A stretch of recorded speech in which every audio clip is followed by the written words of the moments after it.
ഇത് അൽമനാർ. ഈ അൽമനാർ 1970-കളിൽ അൽമനാർ എന്ന് പറഞ്ഞ 10-40 കൊല്ലം മുമ്പുള്ള അൽമനാർ. സക്കരിയ സ്വലാഹിയൊക്കെ തൗഹീദ് പ്രസംഗിക്കാൻ ജനിക്കുന്നതിന് മുമ്പ്, തൗഹീദ് പ്രബോധനത്തിന്റെ സ്റ്റേജിൽ കയറുന്നതിന് മുമ്പ് കേരളത്തിലെ മുജാഹിദുകൾ വായിച്ച അൽമനാർ. ഈ അൽമനാറിൽ ലേഖനം എഴുതിയത് സുഹൈർ ചുങ്കത്തറ.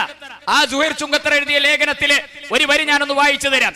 ജിന്നിനോടും മലക്കിനോടും സഹായം തേടിയാൽ അത് ശിർക്കല്ല എന്ന വാദമാണ് 2012 വരെ മുജാഹിദുകളുടെ വാദമെന്ന് പറഞ്ഞു നടക്കുന്നവരെ, തെറ്റിദ്ധരിക്കപ്പെട്ടു പോയവരെ 35 കൊല്ലങ്ങൾക്ക് മുമ്പ് സുഹൈർ ചുങ്കത്തറ എഴുതിയ ലേഖനത്തിൽ അദ്ദേഹം പറയുന്നത്, ഈച്ചയെ അറുത്തവൻ മുശ്രിക്കാവുമെങ്കിൽ ജിന്നുകളെയും മലക്കുകളെയും വിളിച്ച് സഹായം തേടുന്നവൻ എങ്ങനെ മുശ്രിക്കല്ലാതായി തീരും?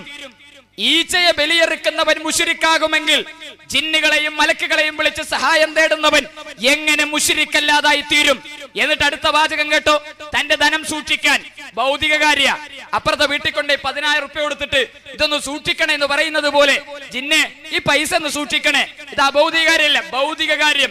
അതുപോലെ തന്നെ തന്റെ കാലുകളും കൃഷിയും സുരക്ഷിതമാവാൻ, വീട്ടിൽ നമ്മൾ കൃഷിയൊക്കെ ഉണ്ടാക്കി അത് വല്ല ജന്തുക്കളും മൃഗങ്ങളൊക്കെ കടന്നു വന്ന് നശിപ്പിക്കുന്നതിന് എന്തെങ്കിലുമൊക്കെ ഏർപ്പാടുകൾ ഉണ്ടാക്കുന്നത് പോലെ ജിന്നിനോട്, ഇവിടെ ഈ ആനന്റെ ശല്യം ഉണ്ടാകും, അല്ലെങ്കിൽ ഈ പന്നിന്റെ ശല്യം ഉണ്ട്, അതിനൊക്കെ ഒന്ന് തടുക്കാൻ ഒന്ന് ജിന്നെ നീ ഒന്ന് ഈ കൃഷിയൊക്കെ ഒന്ന് നോക്കണേ എന്ന് ജിന്നിനെ ഏൽപ്പിക്കുന്ന പ്രവർത്തനം ഭൗതികമായ കാര്യം.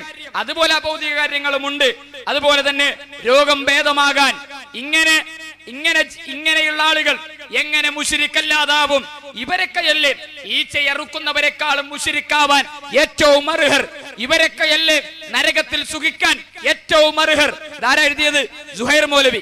ഈ ലേഖനം എഴുതിയ സുഹൈർ മൗലവി അത് മറന്നുപോയെങ്കിലും മുജാഹിദുകൾക്ക് അത് മറക്കാൻ കഴിയില്ല. എന്തുകൊണ്ട്? മുജാഹിദ് പ്രസ്ഥാനം തൗഹീദ് പഠിച്ചത് പണ്ഡിതന്മാരെ നോക്കിക്കൊണ്ടല്ല, അവര് പറയുന്ന പ്രമാണങ്ങളുടെ വെളിച്ചത്തില എന്ന്. ഒരു സുഹൈർ മൗലവി മാത്രമല്ല, കേരളക്കരയിൽ അബ്ദുൽ ഹക്കുസുല്ലമി ആമയൂർ, അദ്ദേഹത്തിന്റെ പുസ്തകങ്ങൾ നിങ്ങൾ പരിശോധിച്ചോ.